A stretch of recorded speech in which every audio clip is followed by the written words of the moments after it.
Hi, I'm Snowy Moogle, and this is my Summer Games Done Quick 2021 submission for The Legend of Heroes Zero no Kiseki, otherwise known as Trails from Zero, and tonight I will be showing off the any % turbo run. So I'm just gonna get started in 3, 2, 1, go! So right off the bat, you're gonna notice just how fast we move in this game, and that's because this game has a built-in turbo button that, when held down, makes everything run at 6 times the regular speed, hence the category being any % turbo. And I'm going to be holding down this button for like 90% of the run, because we gotta go fast. But with that out of the way, this is The Legend of Heroes Zero no Kiseki. It is the 4th game in the Legend of Heroes Trails series, which you might also know from the Trails in the Sky trilogy, or the Trails of Cold Steel quadrilogy.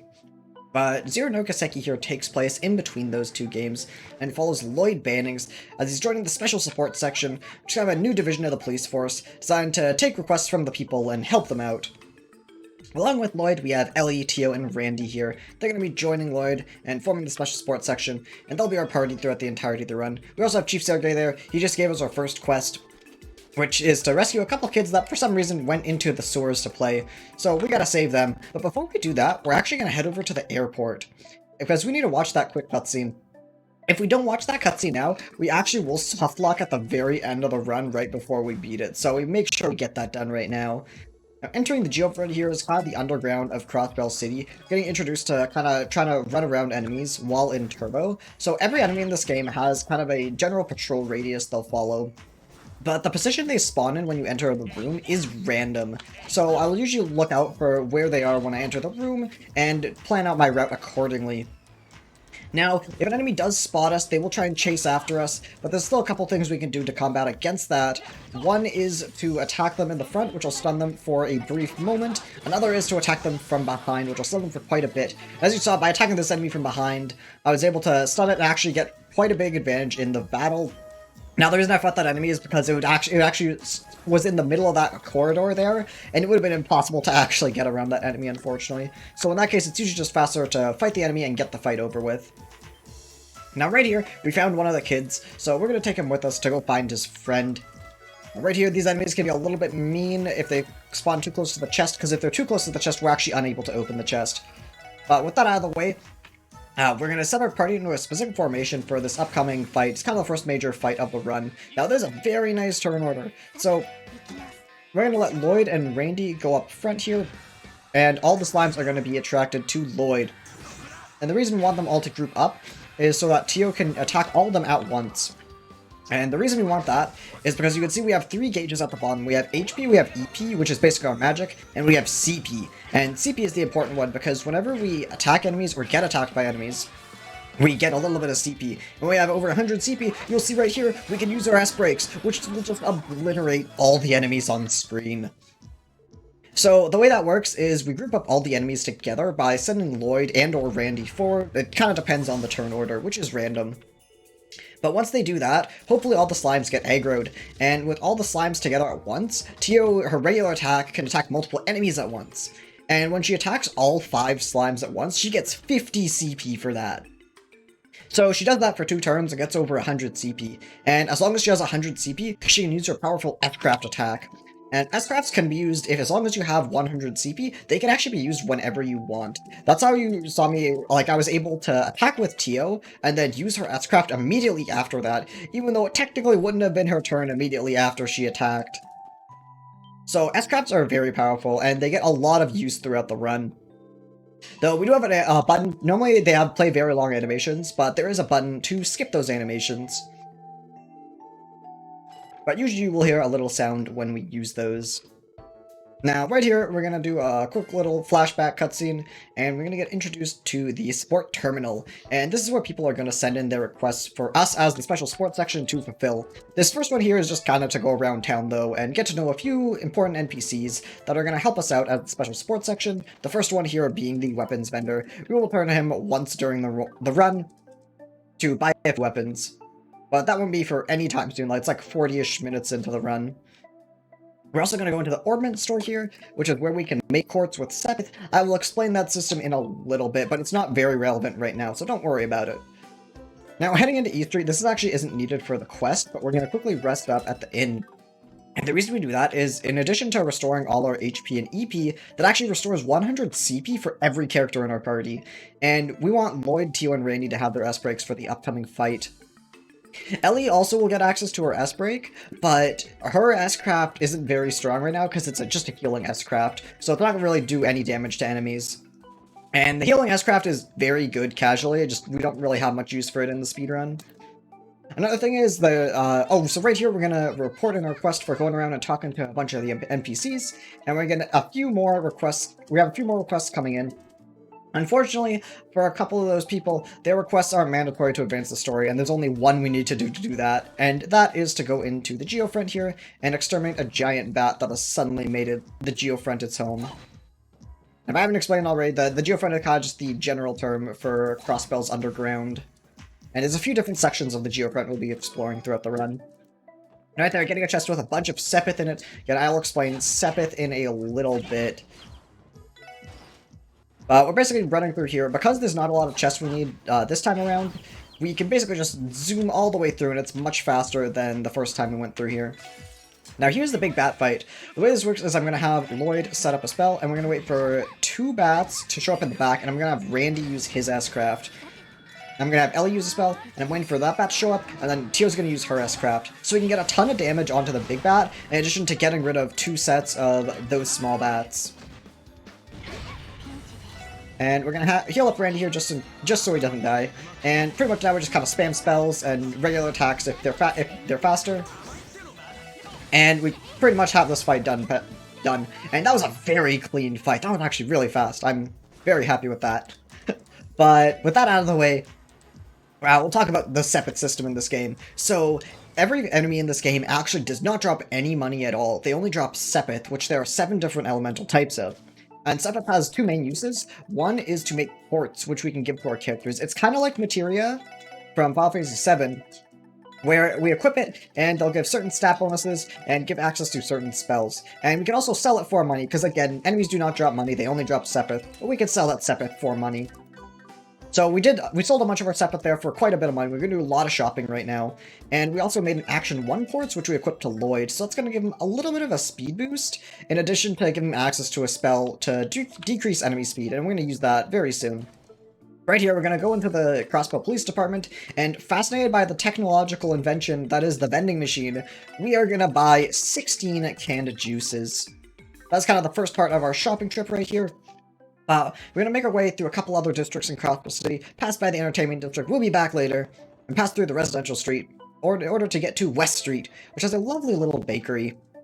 And in this bakery, they sell colorful tomato burgers, and these burgers heal 45 CP each. I also didn't mention it, but the canned juices we bought heal 5 CP each. And we're going to use those right here in this dungeon. In order to get to this dungeon, we're going to save right in front of the door, and when we reload in, we're kind of just going to run into the door, and what's going to happen is it turns out doors actually load last when we're loading into the game. So, by staying in front of the door and running into it as we're loading in, we can actually just go into the loading zone without the door before the door loads in. And with that, we have found access to a New Game Plus dungeon. So definitely a place we're not supposed to be in right now. And as you can imagine, New Game Plus dungeon, the enemies here are very powerful. So we want to make sure we gotta strike them from behind and then run into them to get, like, it'll give us all our characters their turns first. So, and make sure the enemy can't attack. So we're going to use our S-Crafts to seal and burn the enemy. And then feed Randy both of those tomato burgers so that he can get a bunch of CP back. I'm going to make sure Tio uses her S-Craft here to make sure the enemy does not get healed up. And we're going to have Randy burn the enemy again. So the seal from Lloyd's S-Craft actually prevents the enemy from using any kind of physical attacks. So the enemy can't attack us, and if the enemy was able to attack us, it would definitely one-shot any of our party members. And Randy's burn is basically our only way of dealing damage. So we have to use that to whittle down the health of the enemy. And that is a range, but we got good RNG. So after that fight, we went up like 20 levels or something. But we aren't done yet. We actually want to go further than that. So we're actually going to try and find another enemy formation. Both of these fights, the one I did previously, we only had 1 enemy for the last fight, and we need a specific 2 enemy formation for this fight. And it's a 1 in 4 chance for that to show up. I definitely wish I saw so many of these single enemies when I'm trying to grind for the first encounter in PB attempts, but oh well. So basically I'm going to stun him in the front, and then walk around to stun him from behind. I don't know how I'm getting so many of these single encounters. We're just hoping we get 2, and this is the one we want. So I'm going to have Lloyd slow them down. Ellie's going to use Holy Bullet to heal 20 CP for everyone in the party, and Randy's going to use this move called Power Smash, which is very important for this fight. Because what Power Smash does is actually prevents the enemies from, or it actually delays the enemy's next turn. And as long as Randy is able to keep using that, the enemies actually will never get a turn until we want them to. Which is very nice. I'm also going to have Lloyd seal them anyways, so that when we will want them to move at some point, because statuses in this game only go down when it is that character's turn, for both enemies and characters. So we're still going to try and kill these guys with burn, but we will need it to be their turn at some point. But for now, we're basically just going to keep delaying them. Tio's going to feed Randy all the canned juices, which will help him keep his CP up. But another reason we do that is because items are really important in this fight. This game has a built-in system where doing certain actions in battles give you a little bit of bonus EXP, and one of those is using a certain amount of items. So we are going to use 27 items by the end of this fight. And doing that, in addition to another EXP bonus, which is just to actually use up a bunch of turns, we are going to get so much experience that we are going to be max level by the end of this fight. I'm going to have Ellie here just use Holy Bullet to just keep up CP for everyone. If I'm able to manage CP properly, it actually saves us a rest stop after this kind of level grind here. We basically just have a bunch of items we want to use. We're using all the canned juices we bought. We're using a whole bunch of items we got in the first dungeon, or the first time we went to the Geofront. And basically, once we use up all these smoke bombs, we should be about ready. Or I'm going to use a warmer just in case. And now we're basically ready. I'm going to have Randy use Salamander to burn the enemies. And I'm going to have Randy delay them just 2 more times. Just to make sure we have absolutely enough turns to get enough EXP bonuses. Because the amount we need is actually very... Oh, I did not mean to do that. That should be fine, though. I'm going to have Randy delay them again. But as I was saying, the amount of EXP we need is very precise. Every one of these bonuses actually is only giving 5 times more experience, but all of that really is adding up to give us just enough to be max level by the end of this fight. I'm going to have Lloyd use Brave Smash again to refresh the seal. He only got it on one of them, which is unfortunate, but I'm going to have Randy refresh the burn there. I'm going to have him go at it one more time, and there we go, he got it. So these enemies should just have the burns take away their health. And that is it. We are now max level in this game, and we are not even 15 minutes into the run. So with that, we are actually just going to continue on with the run as is. And CP is looking really good. So again, proper CP management, and that fight will actually save us having to go to the inn again. And it seems like a couple of the gangs down in the downtown district are getting into it, and we're going to tell them to stop. They unfortunately will just want to fight us. And unfortunately for them, Tio has a very strong S-Break and is at a very high level, so she's going to use her S-Break and get rid of all of them in one turn. And again, S-Breaks, you can use them literally whenever you want, as long as you have enough CP. So since we just have enough CP, or we're going to manage our CP to try and have at least 100 for a lot of the fights to speed up a lot of them. Another thing is S-Craft and S-Break are kind of like 2 terms I will use interchangeably. The attack itself is known as an S-Craft, but it's known as an S-Break when you use it when it's not your turn. But I will kind of just go back and forth between them accidentally. But if you hear me using either term, just know they really do mean the same thing. And while here, he wants to 1v1 Lloyd. Unfortunately for him, Lloyd is level 50 and has access to a powerful S-Break, so he's just going to get rid of him in 1 turn. Right here, we're going to talk to the reporter, Grace, and she's going to tell us she has a little bit of info for us over at the restaurant, the inn we love so much. She's going to buy us a meal, do a little bit of information exchange. And we will be on our way to solve a little bit more of this case. We know the 2 rival gangs downtown. They're getting into a little bit of a thing, but they're both claiming they've attacked each other. But when talking to them, both claim that only one side attacked the other, so we know there's a little bit more going on. So talking to Chief Sergey here, he's telling us to go talk to Mr. Grimwood, who is the only lawyer in town. And talking to him... Oh, we gotta talk to Dudley first. He was talking to Mr. Grimwood. Now it is our turn to talk to Mr. Grimwood, the one lawyer in town. And he's gonna tell us it might be this whole thing going on in the downtown district might actually be the result of the Mafia trying to meddle with them. So we're gonna go back to the special support section. Oh, Turbo, there sometimes you can go through loading zones, but luckily it's never gonna cost you too much time. So right here, we're gonna start our main to kind of just compile all the information we have together. And we're gonna say, hey, the presence of Heyu is pressuring our other local mafia. There are 2 local mafias in this town. But we think one of them is trying to start some stuff in the downtown district to stir up some trouble. And we're going to bait them in here, and we're going to take Ellie with us. Ellie is the only character now that has enough CP to use an S-Break, so we need to make sure we can take her. We can take Tio or Randy, but again, Ellie is the only one with enough CP to do that right there. And with that, the prologue of this game is actually done.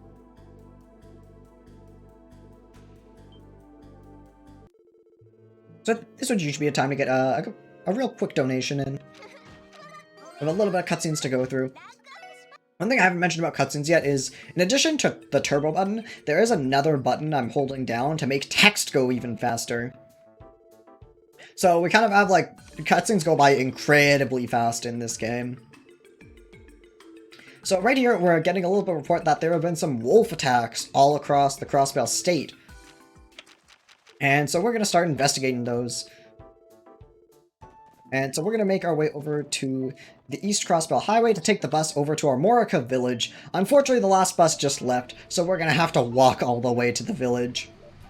And this is kind of the first instance of the being able to remember enemy locations on the map is really handy, just so you can avoid encounters as much as possible. I did mention at the start that enemies will chase after us, especially in the first couple trips we made to the Geofront, but now because we're so high level, enemies will actually try and run away from us, so it makes trying to avoid encounters a lot easier. But one problem that still can occur— oh my god.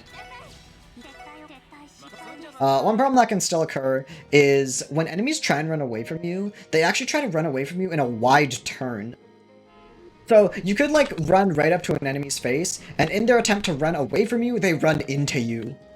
And that can be unfortunate at times. But luckily, one thing to note is since enemies aren't actually chasing after us, the chance of actually being ambushed by an enemy is greatly decreased.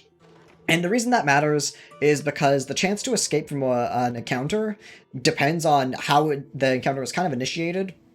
So if an enemy runs into you, the chance to escape starts at 0% and then goes up by 10% for every time you try and escape.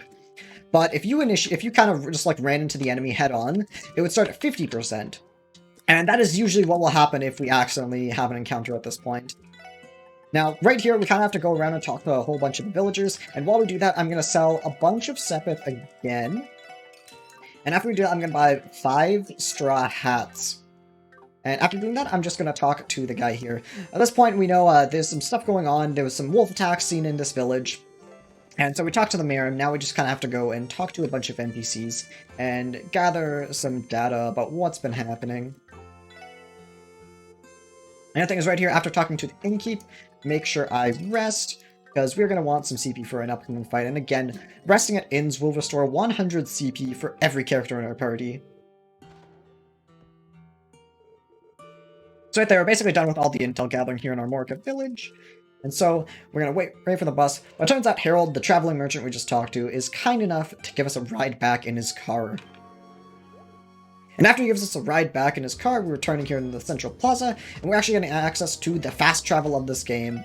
It only works within Crossbar City, but it is still very nice. We definitely don't have to travel between all the districts to get to where we want to go, because Crossbar City is quite a big place.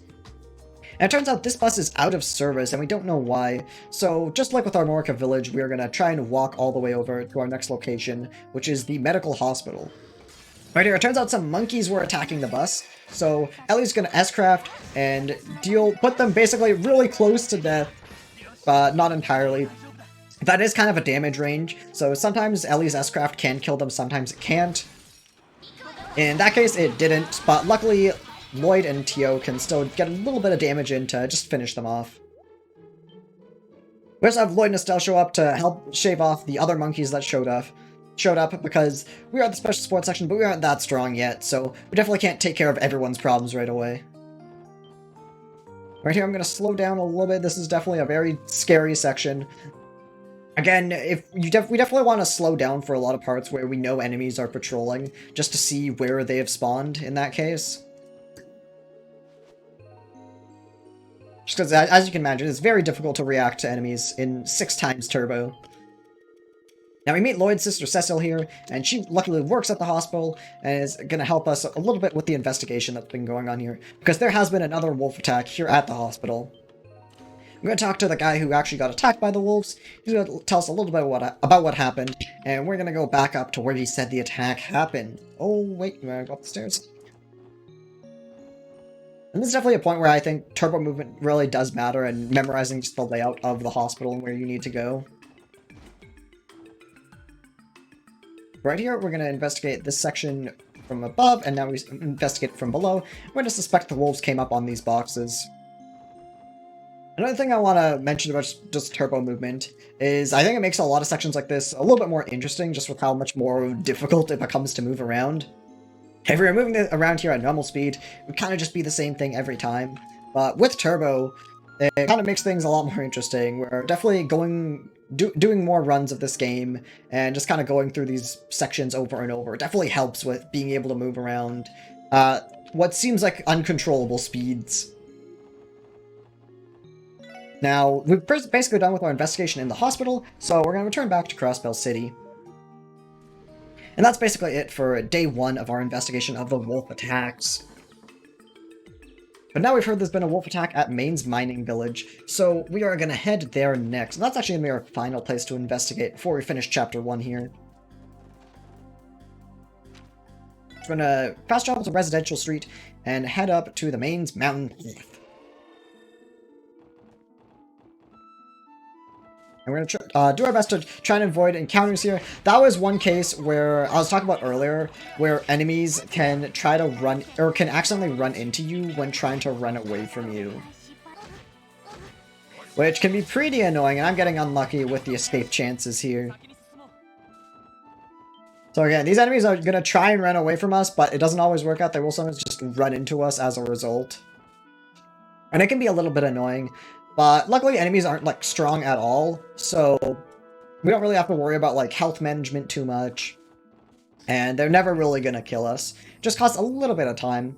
Luckily, every encounter themselves doesn't cost too much time on its own, but obviously these will add up over the course of the hour or so run. There's another instance where, again, like, the enemies have kind of run into us trying to run away from us. It's a little bit annoying, but not a huge deal. Usually most encounters will not last more than like 10 seconds, and that's on the higher end. We made a quick trip to check out Rosenberg Doll Studio. But we're gonna quickly slow down, avoiding a few of these enemies, and make our way— oh, that's an instance of— this game was not built with turbo in mind, so there's definitely cases where sometimes you will just like go past loading zones.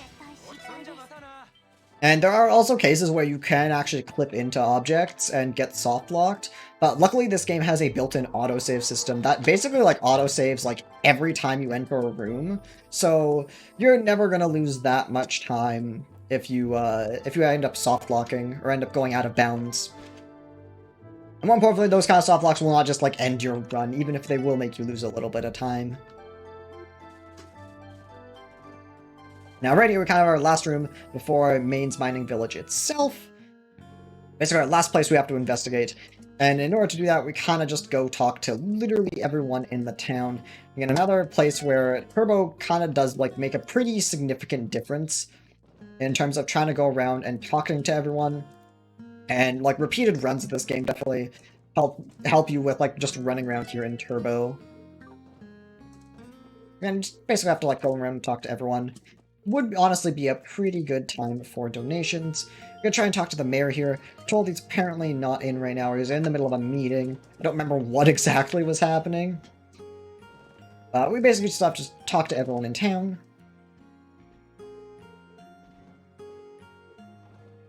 And with that, we've talked to everyone, so we can go back up to the mayor's house. And it seems like the local mafia is actually trying to get involved with this, and we don't know what's up with that. So we're gonna go talk to the mayor about that, see if we can find out what's going on. And it turns out the mafia is actually trying to strike a deal to get rid of the wolves. But we're kind of gonna put all the information together here and kind of suspect that maybe the mafia is behind what's going on with the wolves. So we're gonna we're gonna stay here during the night, and we're gonna kind of wait and find out what exactly is going on. So these guys come out, the wolves are gonna try and attack them. But here we go. Tio's gonna use her S-break, see if any of those survive. They did not, and Lloyd's gonna use his S-break. And then Ellie gets to finish off that wolf.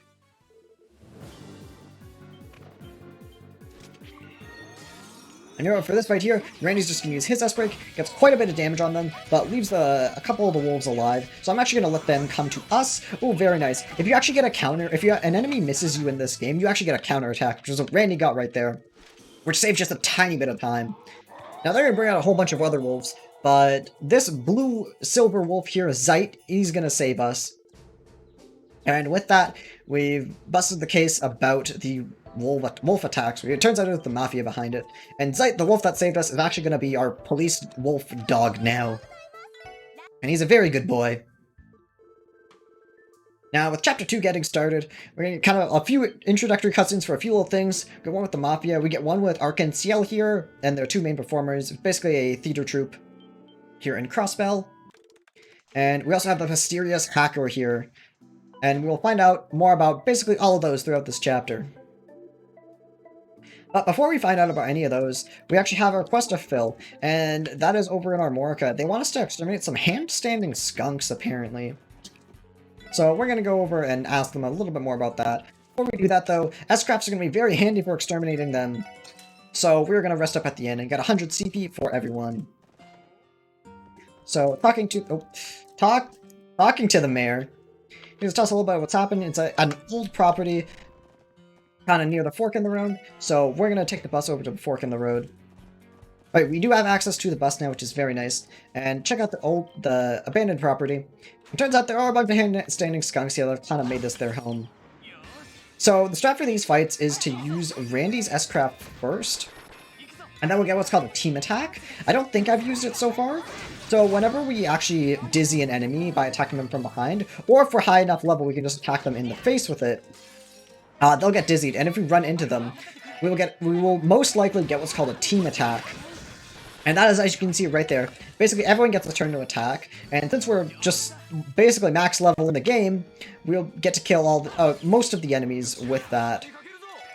But the reason we use Randy's S-Craft first is because he has another move called War Cry, which gives him 60 CP in exchange for a little bit of HP. And so we're hoping Randy is going to get a turn before one of these team rushes, so that he can use War Cry. This battle we didn't even get a team rush, so we're going to have to reset it. Okay, unfortunate here. But it is fastest when we just use team rush and then use an S-break right after. So this last fight we're just going to have to use the team rush and then let Randy use his War Cry afterwards. Which is not a big deal. Oh, we need to make sure we get a team rush though. There we go. Oh, Randy getting it is not great. Kind of the worst like possible scenario here. But again, it's like not a big time loss at all. And there we go. We have gotten rid of all the hand-standing skunks. So with that, we're gonna return to Armorica Village. And with that quest done, we're just gonna make our way back to Crossbar City. Turns out when we gotten back to Crossbar City, we have a special visitor in the special sports section. So we're gonna fast travel back and see what it is, and it is Rishia. She is one of the performers at Arc-en-Ciel. And she's letting us know that they have a little bit of a problem going on, so we're gonna go help investigate what's going on there. But before we do that, we're actually gonna go to the hotel here, and it turns out the hotel actually restores 200 CP when we rest there, as opposed to the regular inn that only restores 100. So going in, we get a little bit of a preview of the Arc-en-Ciel show, and we get to know a little bit about what's going on, and it turns out they have gotten a threat letter. Now, Ilya here isn't really too worried about this. She's like, we can kind of get this all the time, not a big deal. But we're just like, hey, maybe we should investigate it a little bit more. was like, sure, let's ask around town. And of course, the first people we want to go ask is the local mafia, the people that we've kind of busted their plans twice in the run so far now. We're gonna go try and ask them for help, and unsurprisingly, they're not too keen to help us out. At the very least, we saw the dude was kind of surprised the sender's name on the threat letter, that person being the mysterious Yin. And not knowing who Yin is, we're going to go ask our lawyer friend, Mr. Grimwood. Mr. Grimwood is going to tell us that it turns out Yin is actually an assassin that's lived for hundreds of years from Calvard. And Calvard being the country bordering Crossbell. And since we actually know there's a Calvard Mafia in town, we're going to go ask them to see if they know anything about Yin. And we're not going to get too much info out of them, but still our investigation has been helpful. We're going to have Detective Dudley show up, and he's going to be like, hey, I got this case, you guys should stay out of it, you guys are still newbies. And then it's like, hey, if we're together, we can get over any barrier, so we're going to stay on the case. Going back to the entertainment district. We're going to go here, and basically just report all our findings to Ilya and Rishia, and just let them know what we found. So it's like, we don't really know much, but we kind of like, this Yin kind of seems like bad news. So we actually have to walk back. Oh, we have to walk back to the SSS this time. We do not have access. There are certain sections of this game we do not have access to fast travel. I'm pretty sure that's the only one in the run. And right here, Lloyd is going to need a breath of fresh air in the middle of the night. He can't really sleep, so he's going to go to the rooftop. But it turns out Ellie is already here, and they're going to have a very nice heart-to-heart. And this conversation is great. Sure, if anyone is interested in playing this game casually, I highly recommend checking it out. I definitely think the story, which we basically skip all the way through in the speedrun, is one of the best parts of this game. And we also got what there is called a combo craft, which costs 100 CP for 2 of our party members. And it's a very powerful attack. We got it with Lloyd and Ellie there. We actually won't be using that one, but there is one with Lloyd and Randy that we'll be using later on in the run. Now here we're going to go to the IBC, or the International Bank of Crossbell, where Ellie's uncle basically owns, and he is hopefully going to give us a little bit of information about what's going on. But it turns out there's actually a hacker here in Crossbell, and we're going to see if maybe they can give us a little bit of information about who this Yin is, or maybe what they're up to. So we're basically going to talk to Ellie's uncle here, Mr. Kwa. He runs the International Bank of Crossbell. This section would honestly be pretty good for donations or anything else that needs to be read. We're going to be Mr. Kwa's daughter, who is going to take us down to the bottom floor, where we can basically use their big, super fancy computer terminal to track down this hacker.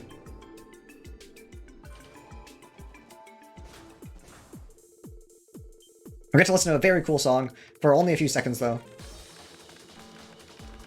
Here, Tio's going to work her magic on the computer and track down that we know the hacker is in the geofront underneath the residential district. But instead of kind of doing the get over the barrier trick to flip through the door, we're just going to go to the administrative district and get a key to open that door normally. And this is a little bit slower than doing the save reload, except we need this key to actually kind of let the game know we are at this point in the game. Otherwise, the proper cutscenes will not be able to load properly. So right here, we're kind of going to do the get over the barrier trick again, where we're going to save in front of this grate, and this grate also kind of counts as the door. So we're going to kind of just run into it as we reload back in. And we actually have to fight these robots. Yet another kind of just trigger to let the game know where we are. And we're basically just going to use all 4 of our S-breaks to get rid of all these guys. If we get good RNG, that last robot there wouldn't have gone all the way out to the corner, and we'd have to use 1 less S-break. Would have been like a couple seconds of time save. And oh, right here we're going to peer inside to the mysterious hacker. Turns out his name is Yona. We get to listen to this really cool song. And he's going to tell us that maybe we should go to Stargazer Tower to investigate a little bit more about this Yin figure. So we're going to make our way out. But before we actually go to see the Stargazer Tower, we're going to go back to the Entertainment District to rest at the inn, because we are going to want 200 CP for the upcoming fights. So go to St. Ursula Road, and the Stargazer Tower is luckily pretty close here.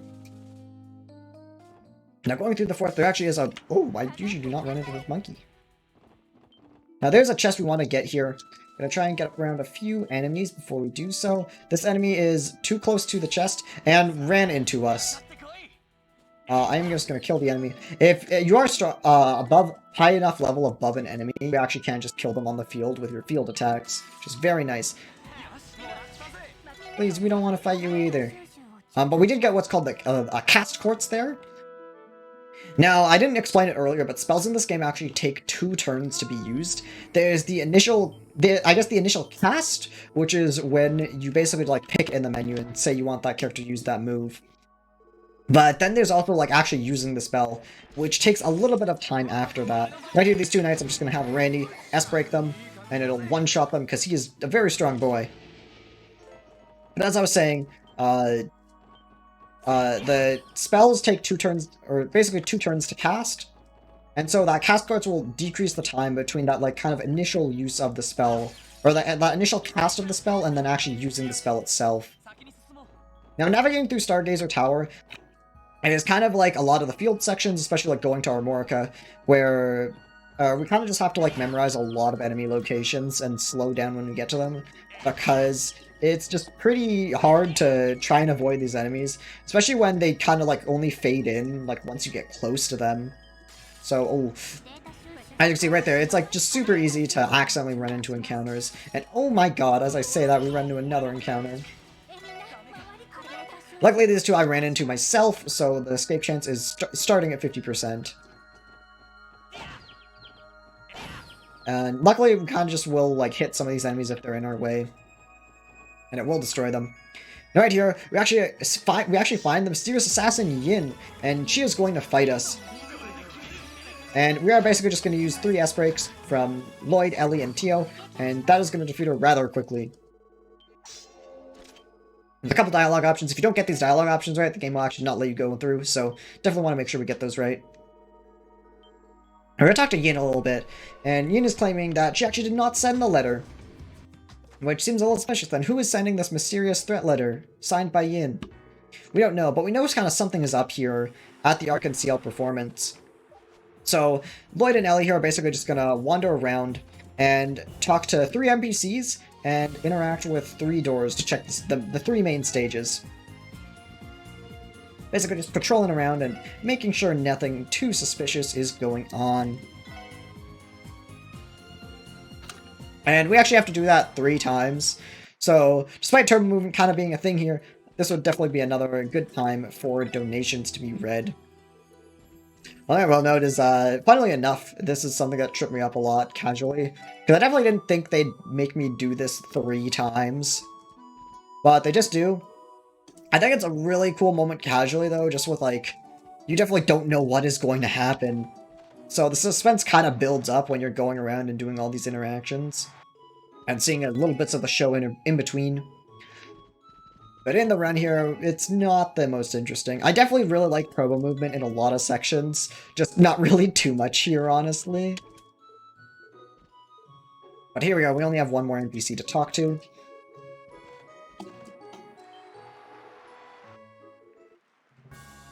And with that, we are pretty much done with Chapter 2. We pretty much just have cutscenes now for the next, like, minute or so, so if, like, more donations needed to be read, pretty good time to do so.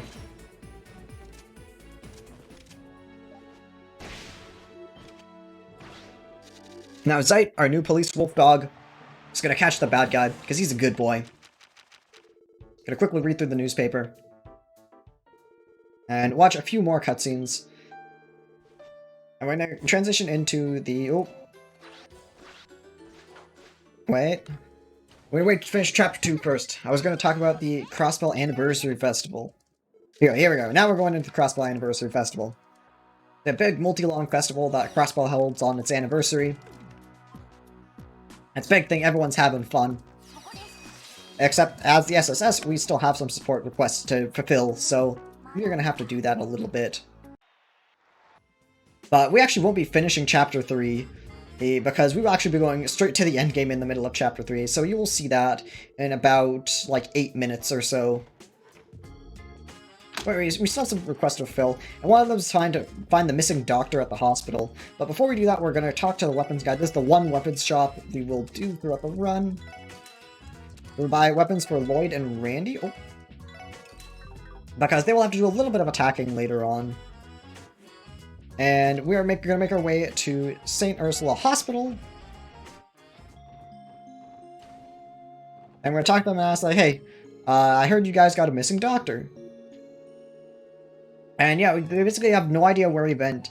But they're going to say, hey, apparently he likes fishing. So maybe if we go talk to Crossbell's Fisherman's Guild, maybe they know where he went. And it turns out that actually the Fisherman's Guild is holding an event today. So we're going to go find him, and as we go to the Fisherman's event, Professor Joachim is just here. And we're like, hey man, you're supposed to be like, you know, saving people's lives at the hospital. And he's like, but hey, I like fishing though. So we're going to talk to this guy and like, hey, we're going to do a fish off with Professor Joachim. And we have no fish though, so we're going to lose. But luckily, he is going to go back to the hospital where he is supposed to be working. So we're going to make our way back to Crossbell City now. And we're getting called that there seems to be a little bit of trouble going on in the Harbor District. And we're going to talk, and it turns out one of the downtown gang leaders is getting into it a little bit with Estelle and Joshua here. And Randy's going to show up and say, hey, why don't we settle this with a battle race? So we basically have to go around and hit 3 targets, but we're all allowed to attack each other. But it is pretty much cutscenes. Actually, this is a decent time to explain like how choices in this game would normally affect you. So there's a lot of choices in this game that affect what's called DP, or detective points. And by getting detective points throughout the game, you just get certain rewards. In speedrun, that doesn't really matter though. So right here, we're kind of just like spamming through what isn't necessarily the right option, but just kind of like spamming through text. Another thing to note is when you're holding down both the skip text button and the turbo button, the game will for some reason just kind of eat your inputs, and that can be like any input. So if I'm trying to like select an option and you see it like linger for a second, that is actually me like mashing the key and having multiple inputs get eaten. But right here, there's apparently someone smuggling counterfeit goods into Crossbell, and we have to go bust that case. So we're going to head to the administrative district, and we're actually going to buy 15 ultimate mixes first. After that, we're going to make our way to the Crossbell Police Department and buy 21 canned coffees. Good, we still have enough money left for a couple inrests. Now, those coffees aren't actually required for the route. They just make the later fights in this game a lot safer to do, which we definitely want to be. We definitely want them to be safer in the marathon. It doesn't even cost that much time to go out of our way for them anyways, so it works out. Right here, this Tangram Gate is basically the border between Crossbell and the neighboring country Calvard. Apparently someone on this bus from Calvard is smuggling in counterfeit goods, so we have to basically just talk to all of them and find out what's going on. Maybe we're going to find a hole in one of their stories. Having another moment where turbo movement can definitely matter a little bit, even in sections like where we're just going around talking to these NPCs. Like, seconds will add up over the course of the run, and we will want to rest here for an upcoming boss fight. We will want to use S-Crafts for that as well. And this basically, the old man here is the last guy we need to talk to. And after that's done, everyone's going to be called. They can get back on the bus to head to Crossbell City. And we're going to head there and basically put everything we know together. I think they're working independently. And we're actually going to accuse the elderly woman of being the one smuggling the counterfeit goods. And we are actually right in that case. And this scene's really funny because we try to arrest her and then she just like starts yelling at us. And she actually just trips, and that's how she gets arrested. But with that quest done, we're going to make our way out of the Crossbell Police Department, and Yona's actually going to give us a call and let us know that there's actually another hacker showing up here. And we need to go to a terminal to help him stop that hacker, because he's the only one that's allowed to be a hacker here in Crossbell. And this completely unregulated new Orbital net that has found its way into Crossbell. So as long as it's in a different section of the Geofront, and Tia wants to go on her own, but Lloyd's like, hey, that's kind of dangerous, so he's going to go with her. And we're going to get access to this new section of the Geofront. And it's basically a mini dungeon. I think this is honestly one of the hardest places for movement. One thing I didn't mention about Turbo is it actually does decrease the time in loading screens. So, but you definitely want to hold Turbo as you're loading into a room. But it can be, like, pretty difficult at times. Oh, we definitely don't want Tio to not have CP, but we should be alright. I'm actually gonna attack this enemy so to make sure Tio gets CP, because she actually needs 100 CP for the upcoming fight. And that enemy we encountered actually took away a little bit of her CP. And just going through here, there's so many tiny rooms here, it can be really difficult to just navigate with Turbo and, like, gauge where the enemies are. I don't know what happened to Tio there. Yeah, this game was not made with Turbo in mind, so there are some glitchy things, like, I guess Tio falling through the floor right there. But that doesn't really lose us time, so we're okay. Just gonna flip a few switches to stop these fans and make sure we don't run into that guy. Oh my god. Again, enemy trying to run away from us, but then just runs into us. And right there, we got some boots for Tio later. Oh, I thought that would have killed the enemy. It did not. Right there, we got some boots for Tio. The equipment we get in this run is definitely, like, pretty limited, so we try and get what we can where we can. And right now, that is basically the last enemy for the entirety of this dungeon.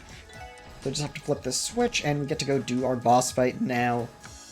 So here we go, we're going to get access to the terminal, except a big bat is going to try and stop us.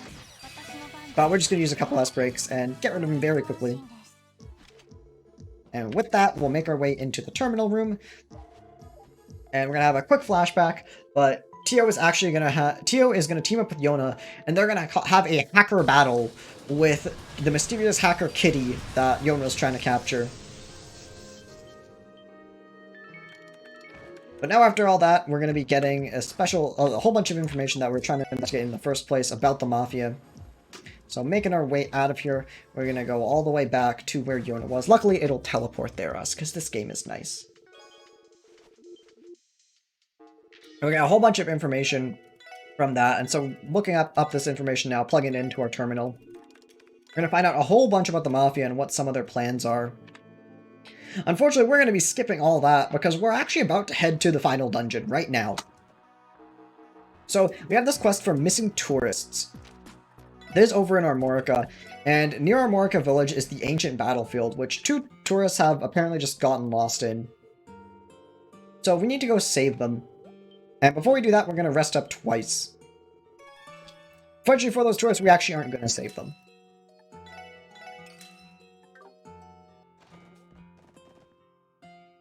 But this quest taking us to the ancient battlefield. Ooh, normally don't run into him. Getting unlucky with the escapes there. Here, we're going to make our way to the ancient battlefield. So this is actually where you're intended to go for this quest at this point in the game.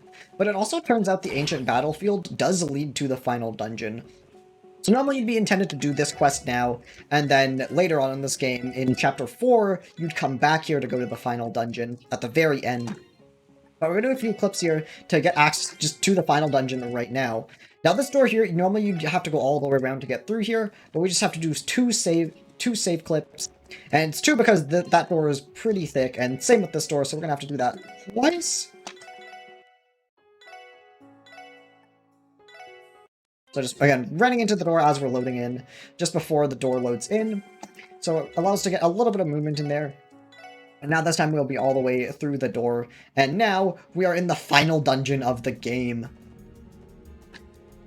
So right here, I'm going to kill this enemy. Grab this. Oh, grab that chest. We're going to need that later. Again, a lot of equipment we can get along the way is very valuable, especially here in the end game, where it is pretty strong. Though, one thing is, quartz is very hard to come by in the run, just because of how little enemies we're fighting and how little Sepith we end up getting.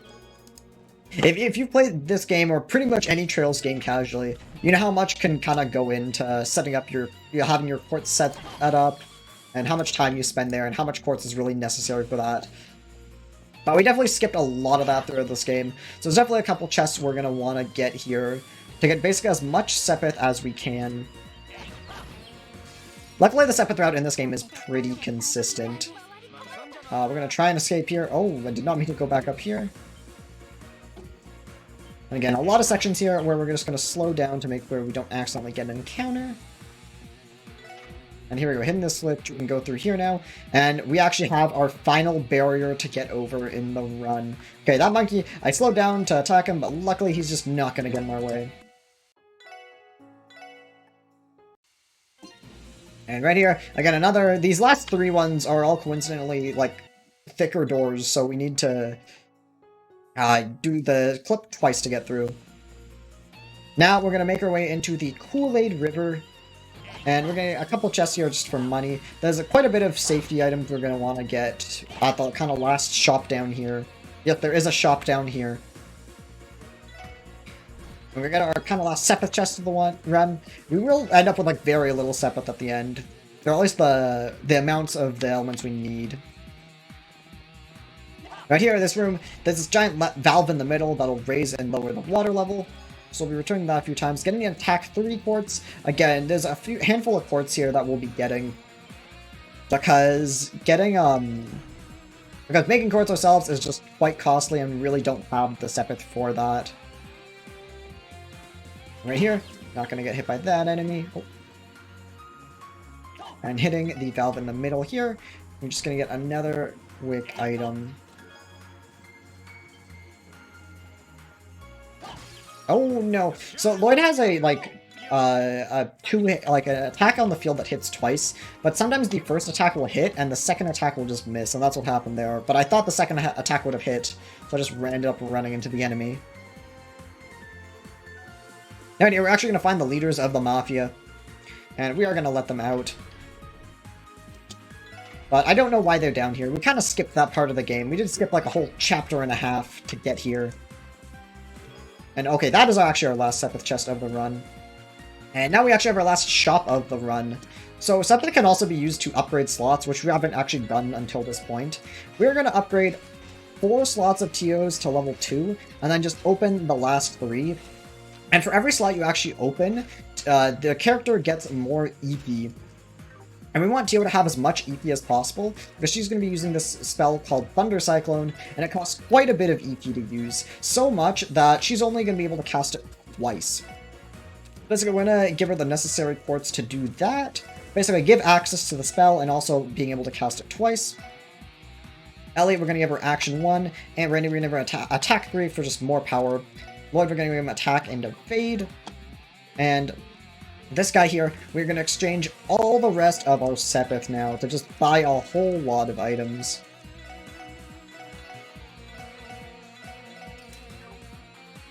And now we're going to buy a whole bunch of Tiro Bombs. We're going to buy a whole bunch of EP charges, because again, Tio can only use her spell twice before she has to recharge. We're going to buy some Smoke Grenades just for safety. If we do need to run away from enemies here, I'll explain kind of the importance of that in a little bit. And we're going to spend the rest of our money on 3 Steel Wrists and 3 Holy Chains. And we're going to equip a whole bunch of stuff here. We're going to equip Lloyd, Ellie, and Randy with Holy Chains and Straw Hats, which we bought near the start of the run. And Tio, we're going to give her some, some accessories to really boost her magic attack. Okay, and that is one of the last major equips of the run. We're going to try and get past these enemies here. We're going to heal up to make sure we have enough going in here. And I'm going to quickly change Tio and Ellie around there. And that actually really does matter. So all those ultimate mixers we bought before we did the Counterfeit Dealer's quest now is when they're going to get used. I'm going to have Ellie use Strike Bell to give us turns first. We're going to have Tio use that ultimate mix. And I'm actually going to wait to take that crit. And now I'm going to have Tio use that. Deal a lot of damage to all those enemies, and now we're going to wait for them all to approach us now. And now that that's happened, we're going to use Burning Rage, which is Lloyd and Randy's combo craft, to deal quite a bit of damage in a pretty good range.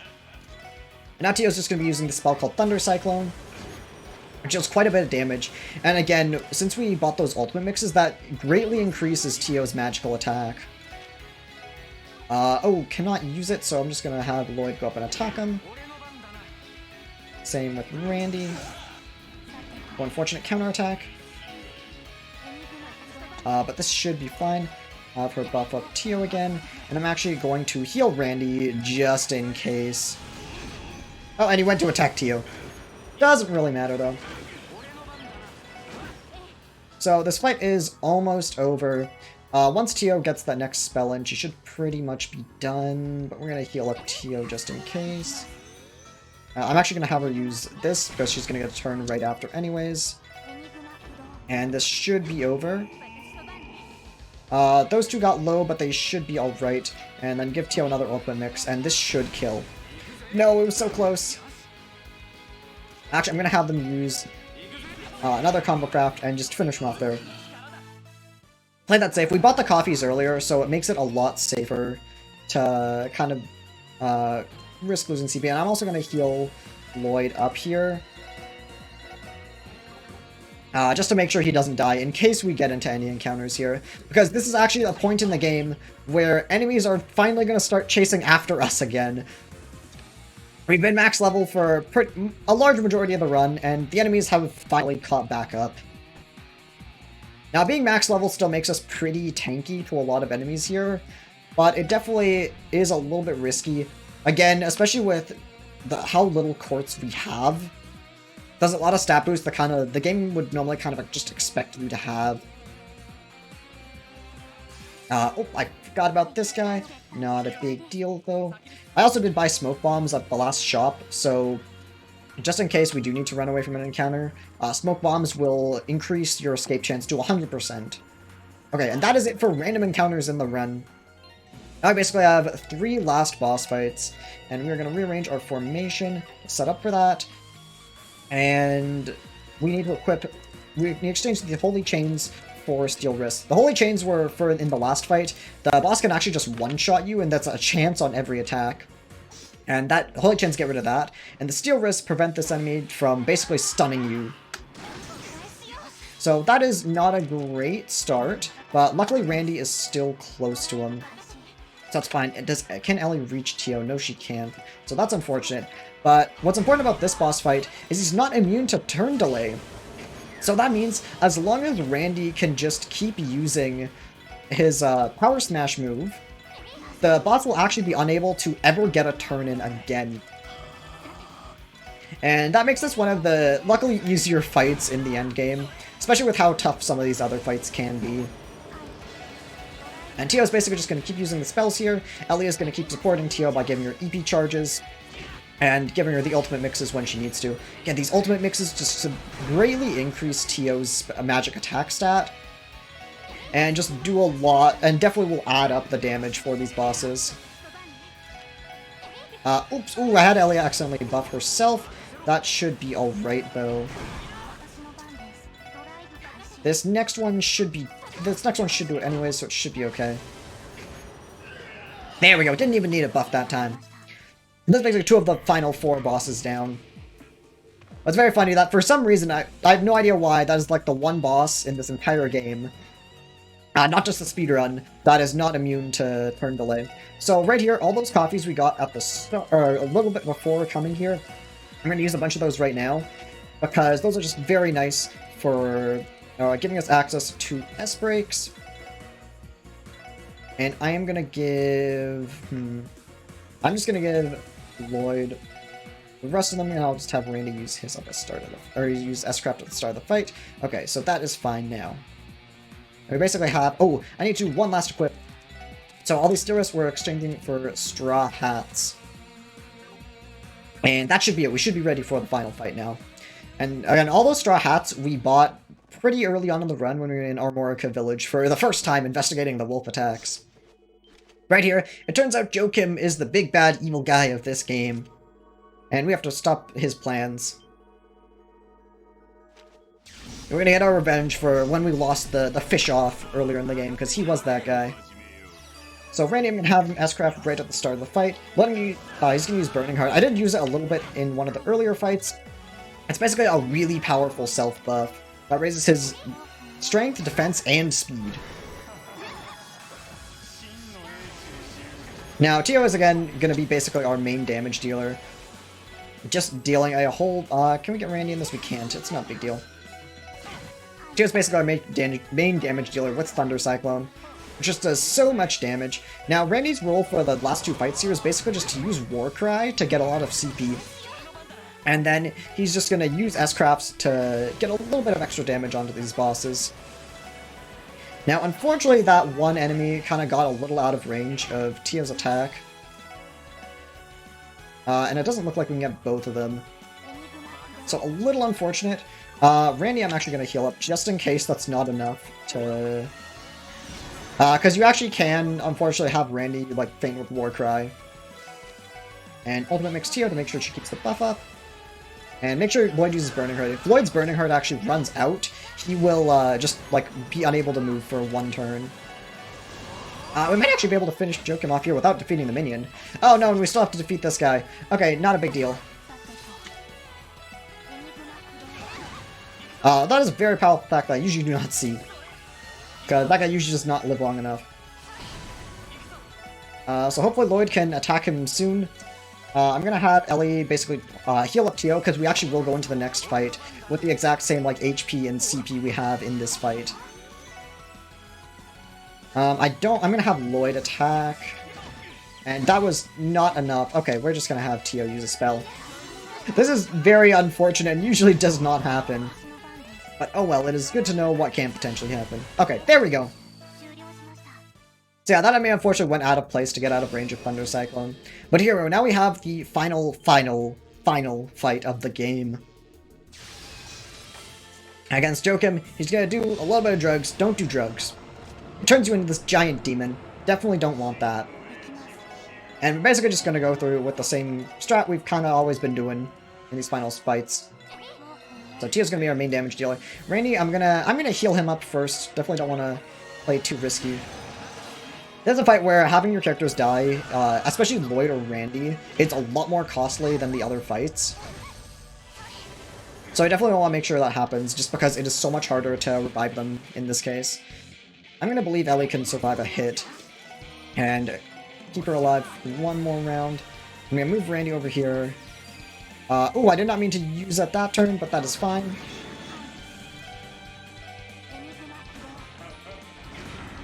And luckily Lloyd should be tanking a lot of these hits here.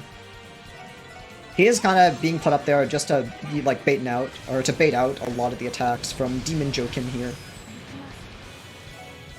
Like she has just enough EP, and this move can feint.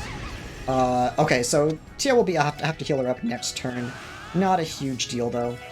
Lloyd will just sit up here and attack. Randy will sit here and Warcry.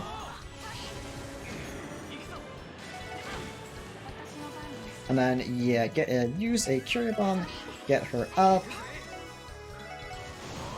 I'm gonna have Randy heal himself. And then have him take that heal as well.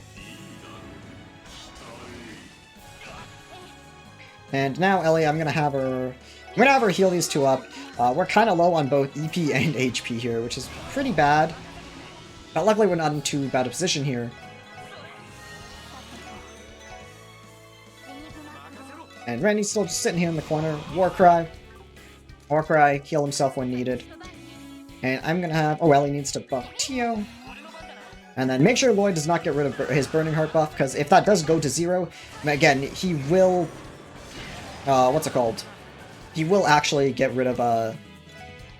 he will be fainted for one turn. So now that this back platform is glowing, we're going to move Tio and Ellie up, because when Jokin goes to half health, the back part of the arena will actually just go away.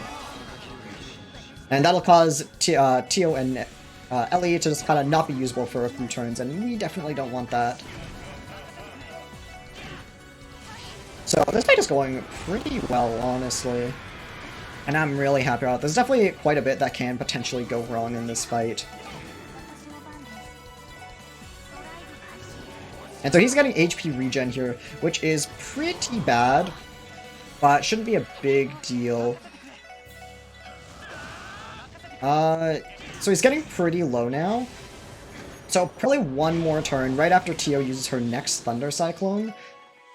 We're probably gonna just unleash S-Crafts from both Lloyd and Tio, and also Randy right here. So once Tio uses Thunder Cyclone, I'm basically just gonna use both Lloyd and what's it called? Tio's S-Crafts. And he should be done. So there we go. And oh my god, he had like just a touch, he had the magic pixel of life left. But luckily we should be able to still finish it off right here. So yeah, Lloyd is luckily still alive. Gonna heal him up though. That is really unfortunate. He was so close to dying right there. The strat here is definitely to just kind of unleash a few of your S-Crafts right at the end if you can. And Lloyd is not gonna Okay. Yeah, I was worried. Lloyd did not have enough CP to use another Burning Heart there. And there we go! That one last Thunder Cyclone dealt with it. That was so unfortunate. He was so close to dying. Usually the strat for this fight is because he does give himself regen close to the end. And so for every turn he gets after that, he's gonna get a little bit of HP. So you want to kind of gauge his health and then use S-Breaks when you can. Also, we have technically one last phase there, but they just give us very powerful S-Breaks, or 200 CP breaks right at the end there, so we don't have to worry about that.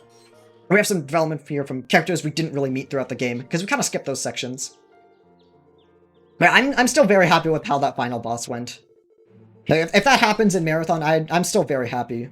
And also, that cutscene right there, in the that quick little 1 second in the airport, that is why we watched the airport cutscene at the start of the game, or else it would have soft-locked right there. But that is time. So, 105, that is a very nice time. I would be very happy with that in a marathon, with a lot of the things that can go wrong. Luckily, there is nothing that can go super wrong to add a whole lot of time. But that is it. That has been The Legend of Heroes Zero no Kiseki, otherwise known as Trails from Zero. So thank you so much for watching this to the end. I hope it was fun, and have a wonderful rest of your day.